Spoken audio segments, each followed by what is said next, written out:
that let's assume you're the PM for an app-based ride-hailing service. Okay. Think about it like Uber, Lyft, Via, something like that. You're currently operating in Brazil. Okay. How would you improve this application? Understood. Sure.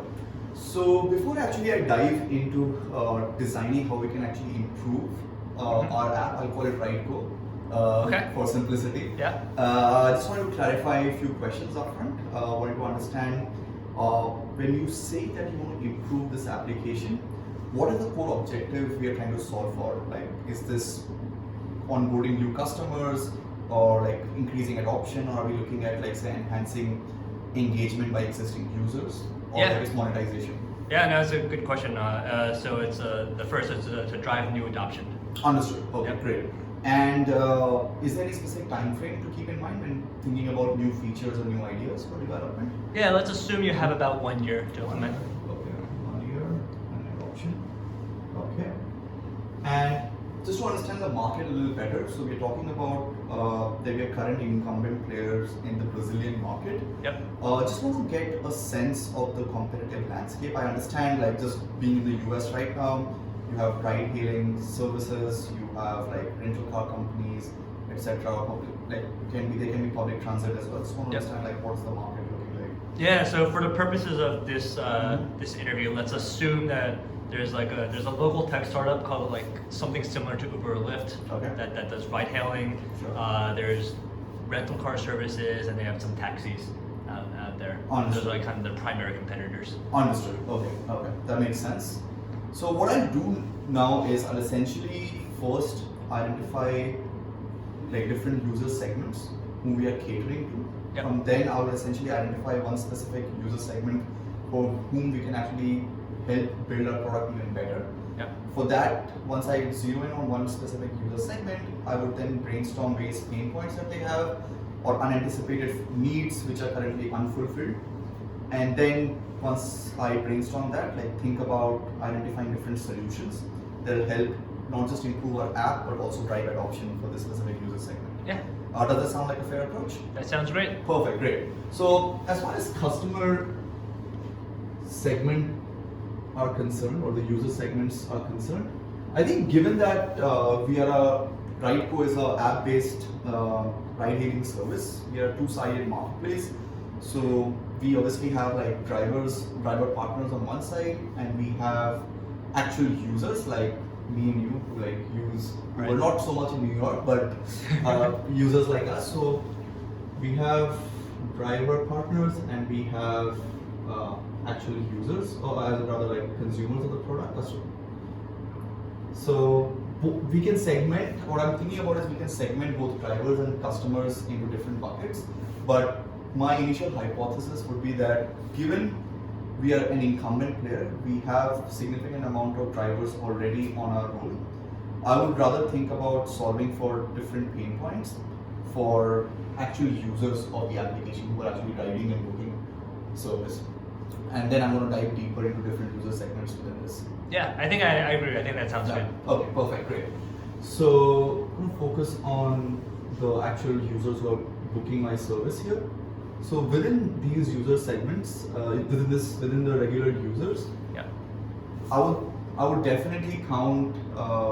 We'll soon be joining our full-time jobs, so definitely business travelers who are either visiting, who can either be like say visiting different parts of the cities in Brazil, like be Sao Paulo, Rio, for business purposes, or might actually be commuting to work or daily commutes, etc. So you can actually have business, or I would rather say professional travelers. Sure. That would be one segment that I can think about. The second largest segment I would classify would be like regular citizens of Brazil who are using this app, who are booking these services, not necessarily for commuting to their work, but for say going to a nearby grocery store or dropping their kids off to school, etc. So everything that is this is essentially like a use case based segmentation. So apart from like say professional travelers who are going to work, the second segment would be everything that is classified outside of business, but by actual citizens of Brazil. Got it. So non-business based travel booking. The third use case that I can also think about is, and this is a very big like based on my understanding about the industry. One of the largest use cases is also like airport based travel, like actually like going from your home to the airport and back. So that's another segment, but which can actually fall under business. So I'm going to like neglect that piece. Yep. But given that Brazil is a market which attracts many tourists, it's a soccer crazy country, lined with like beautiful beaches as well as like the Amazon rainforest. Like I imagine, like it attracts a lot of tourists who are coming in to the market. So I would actually classify tourists who are visiting Brazil for like traveling to different destinations within the city to be another set of users with a different use case. Yeah, I think that makes sense. When I travel, I tend to use ride-hailing services as opposed to Exactly. Yeah. So I would actually classify these three. I would classify the regular users who are actually booking on the service to avail the service into these three buckets based on different use cases. And as I can imagine, given that we are incumbent players already in the market, our citizenry, we are like, the one assumption that I can have is like we are fairly well entrenched and penetrated into everyone who is a Brazilian, either like business travelers or say non-business based, like people who are actually traveling for non-business purposes. So I believe tourist is one segment that I would actually want to dive deeper into. This is coming from my own personal experience when I traveled to a Latin American country just this past Thanksgiving break. Yeah. And I can imagine this is a very different set of users with very different challenges. So I believe this is one segment which we can look into to drive adoption. Yeah. Perfect, great. So thinking about tourists and what are the anticipated or / unanticipated needs or pain points. So as far as the tourists are concerned, what I'm going to do right now is I'm going to just like map out the entire user journey for tourists when they're actually using our app or even before using our app, right? Like what are the different steps associated with tourists, and then think about various pain points. So I believe when I'm actually traveling to a new country, or like if I have to, before even using the ride-hailing option, I have to first download and install the application, right? So I think that's step number one. So you're downloading the app. Obviously, after you download, you need to like say you need to sign up, you need to set up your account, link up your payments, etc. So an account activation would be my next step. And then after that, it's the entire experience of booking my actual ride on the application. Like how easy or difficult is it to actually pinpoint a location where you're actually heading, and and essentially like putting in from where you're actually traveling. So actually booking on the application would be my next step. And once you book the cab and the cab driver actually arrives, it's the entire experience that matters after that. Like when you actually sit in the cab and you travel to your final destination. So I think the entire experience of the cab would be the next step, and then finally it's payment, making the final transaction or actually paying it, and rating and reviewing the driver. Yeah. Right. So this is the entire I would say user journey map. And there are different problems associated. There can be different like pain points associated with each step, and I can just like quickly brainstorm different areas. But like based on my understanding, downloading the app and account activation is something which can be taken care, which primarily I would say depends upon how well placed your application is on the platforms like iOS or Play Store. So my hypothesis would be the most critical aspect to look into would be, as for a tourist, would be this ecosystem, as in booking the app, booking on the app, the entire experience of traveling in the cab, as well as actually processing your payment, rating and reviews, because you're foreign travelers, you have different credit cards, etc. Yeah. So I'm gonna like brainstorm different problems associated with each, and then like dive into one specific pain point. Yeah. So as far as booking on the application is concerned, I think a key pain point can be issues around actually when you're like entering a destination and that doesn't really auto-populate on its own, or it has difficulty in actually identifying and picking up the right destination and the source. And that's definitely one big issue. Second issue can actually be internet connectivity, right? Like this is an emerging market we are talking about. I'm not quite sure about like how fast the internet speeds are, but at times, especially like when I was traveling to one of the countries in Latin America, I actually faced a lot of problems in actually making the booking because the internet speed was relatively slower. So it kept loading, but it never booked my ride. So internet speed and connectivity can be another issue. Other than that, once you actually book, it's the entire cab experience. So here I would talk about cleanliness, some expectation. You would want your cab to be clean, you would want your cab driver to be courteous, as well as, if possible, speak your language, right? Like this is a Portuguese speaking country. You have a lot of travelers coming from different parts of Latin America who are very proficient in Spanish. You have people traveling from other parts of North America, Europe, Africa and Asia who would be relatively more proficient in English. So you want someone who is also proficient in your language. And I would bucket everything else in terms of like comfort, the entire cab experience in terms of, other than cleanliness, like having a comfortable couch, having access to nice drinking water, good music, etc. Right? That cab experience, right? Like those are all the needs. So cab comfort.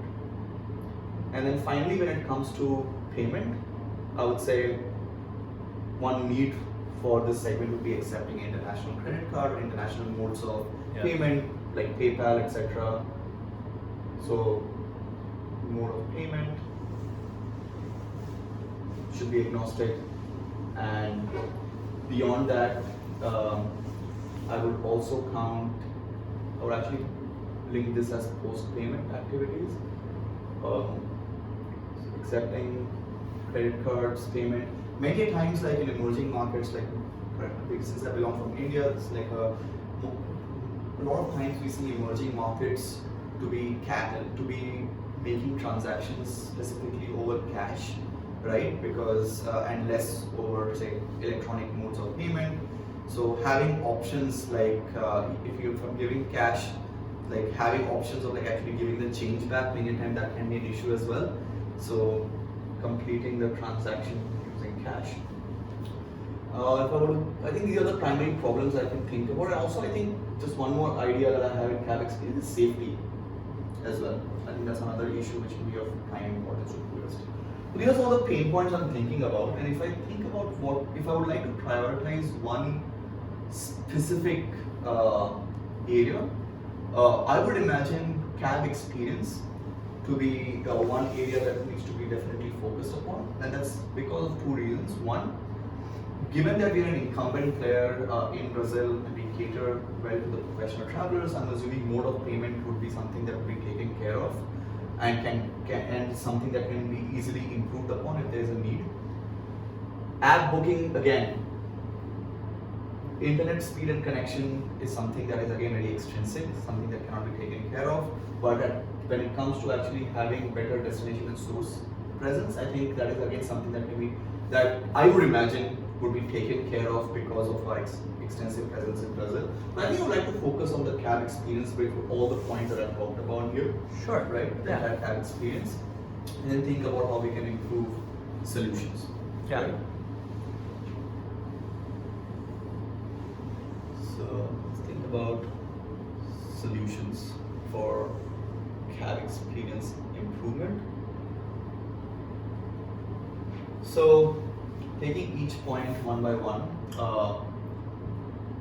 having been to Latin American country, one big problem I faced was like I don't speak Spanish, so I would often see the cab driver actually switch from the app he was using into another application for translating from Spanish to English, and at times that would feel really unsafe because you would be concentrating more on actually typing it out while you were actually driving with one app.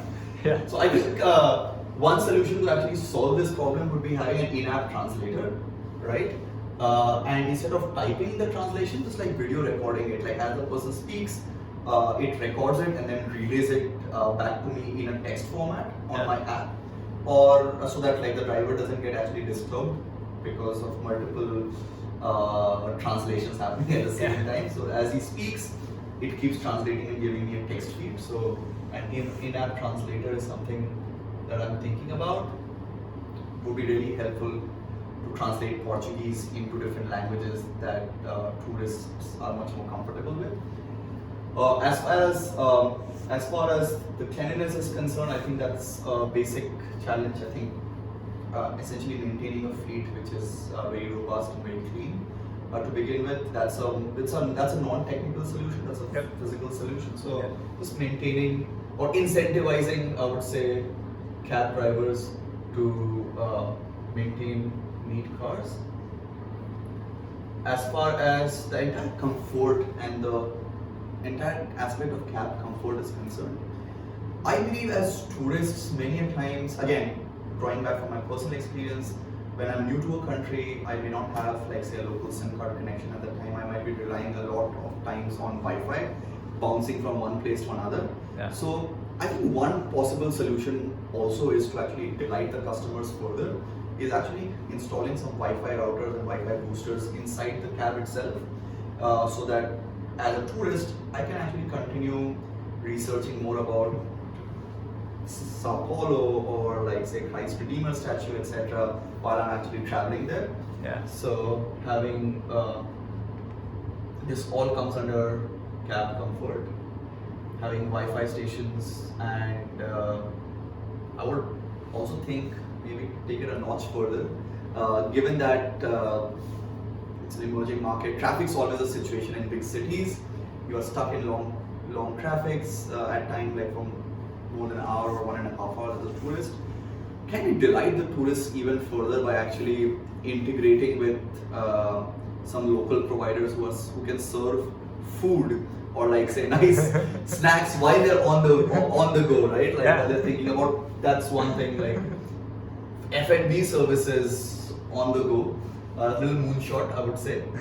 And one other thing that can be done is also, like, keep the tourists entertained while they're actually stuck in traffic, right? Actually install tabs on the rear seat, so that you can actually, like, say, watch your favorite, say, TV show, videos, YouTube videos, podcast, etc., while you are actually there.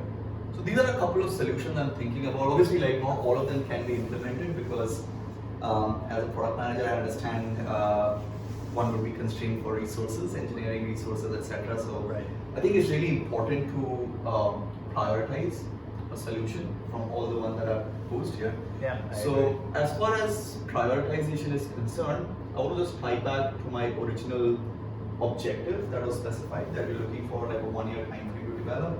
So one dimension on which I'm gonna prioritize my solutions is time taken to develop. Is time to develop. And the other axis, obviously, we want to drive adoption. So it's really important that the solution that we have proposed, or that I have proposed, has the highest ROI, so highest impact in terms of solution efficacy. So, have solution efficacy as my second axis. So this is high, and this is high here on this axis. low and low. So let's look at solution efficacy. I think in-app translator definitely is high impact in terms of actually adding value to a lot of tourists who are coming from different parts of the world. In terms of time to develop, I understand that we already have existing solutions, existing translator apps, which will have, and we can essentially link our app with them through an API call. So I don't think this, like in my opinion, it is something which is achievable. It's definitely, it's not a high time to develop, it's somewhere like in the middle to develop. So I would like to rank in-app translator somewhere here, high impact and somewhat low to medium on time to develop. As far as incentive to keep driver, like say cars clean, I think it's a low impact solution and also fairly non-technical. So I would like put it somewhere here, like incentive for cleanliness. Yep. This would be somewhere here. Let's look at Wi-Fi stations, right? Like again, I believe this would be medium impact because as much as I would like to be like connected to the internet, like I think it definitely would rank, in my opinion, less than the translator because you want that element of trust and comfort when you're speaking with someone as opposed to using the internet. That's the entire idea of the application. So I'll put it as medium. I believe it would be like medium impact, and from low to high to develop. I think development, testing, and actually installing this entire application, this entire toolkit while we are rolling out would be somewhere I would say medium to high, not high completely. So I would rate Wi-Fi stations here. F&B service, high on customer delight, not too high on solution efficacy that will drive adoption. It will have a nice novelty factor for sure, which is great because tourists are one-time arrivals, but at the same time, like it's not something which is sustainable across our entire fleet because we need to also think about ramifications for other segments as well. And again, time to develop. It's linking with an existing F&B provider, like say potentially Grubhub or Seamless equivalent in Brazil, and then actually having it delivered. I think I personally believe it might actually raise the expectation, but at the same time, it's actually quite difficult to implement and roll out. So I think it's a high time to develop, somewhere medium impact, F&B services. As far as videos are concerned, I think this is definitely something that will keep the customers engaged and the tourists engaged on the platform. Not so much from an adoption standpoint, it's more for wow factor. So somewhere medium, somewhere again it will be, I believe it's something very similar to Wi-Fi station, but maybe like say low to medium in development because you just have to install tab and like pre-hook some content onto the platform. So this would be videos here. So based on this this 2x2, I believe I would like to prioritize my in-app translator simply because of high solution efficacy, which can drive adoption further because that is one big adoption impediment, language. At the same time, given it doesn't take too long to develop given existing services out there with which we can interact with the API to link it with a solution, I would actually rank in-app translation, video recorded, and which relays a text message to the actual writer.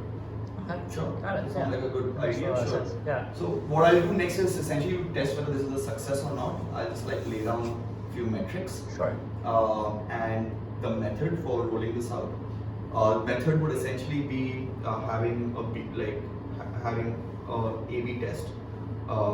Like you have a separate set of customers with whom you actually test it out and see how this is actually increasing the use of how it's actually increasing the rating of our product on App Store or Play Store, and whether am I seeing tourists being advocates of RideCo out there, right? Like because you can only drive adoption when there is virality, and virality will occur if your product actually has a high net promoter score, right? So I'm going to do that, and some metrics that actually come to my mind for actually measuring adoption. I would definitely measure the number of downloads that are actually which are coming from non-Brazilian IP addresses, like coming from like when people are actually, before they actually travel from their respective destination, are they installing it upfront when they're traveling from their home? So maybe number of downloads. In fact, I would like rather rephrase it, like, because many times tourists also install their application while they are in Brazil, right? So Brazilian IP address, instead of that, I would say everyone who has a foreign passport or a foreign account when they're actually signing up on my platform. Got it. So foreign tourists would be one. I would say one other good metric for measuring adoption is after these tourists have actually used your product, are they referring other tourists, or are they, like, say, promoting your product on platforms like TripAdvisor or other like content aggregator or travel blogs? So we can easily measure that. We can measure the sentiment analysis online to see how is my content being, essentially how is my app being perceived by people, which is essentially promoting other users to actually adopt my product. Yeah. Sentiment analysis is another. And I would say third is many times these tourists travel by tour operators or like say travel agents, etc. So one other way to actually measure adoption is actually seeing how much traffic or for the application download is coming through my travel agent's website, right? Yeah. So download traffic from travel and tour agents. I think these are few metrics that I would measure to see whether it's a product consensus or not. I think just to summarize, unless if you have any questions further on this. No, I think you should do. If you could provide a summary, that'd be great. Sure. So to summarize, in order to drive adoption for RideGo in the Brazilian market, I would recommend rolling out the in-app translator feature in our app. This translator feature would essentially translate the audio of the driver in Portuguese or the local language, and then relay the translated text on the app to the user based on their native language. There are 3 reasons why I propose this. First and foremost, this will actually help solve a critical problem that tourists typically face when they actually arrive in Brazil. Yep. Second is it does not take a long time to actually develop. It meets the objective of 1 year time frame. And the third most critical aspect is that in-app translator also tends to have further advantages when it comes to tourists further recommending our RideGo service to other tourists when they're actually coming from their parts of town. So yeah, that's pretty much it. Cool. Thank you so much. This is great. Great, perfect.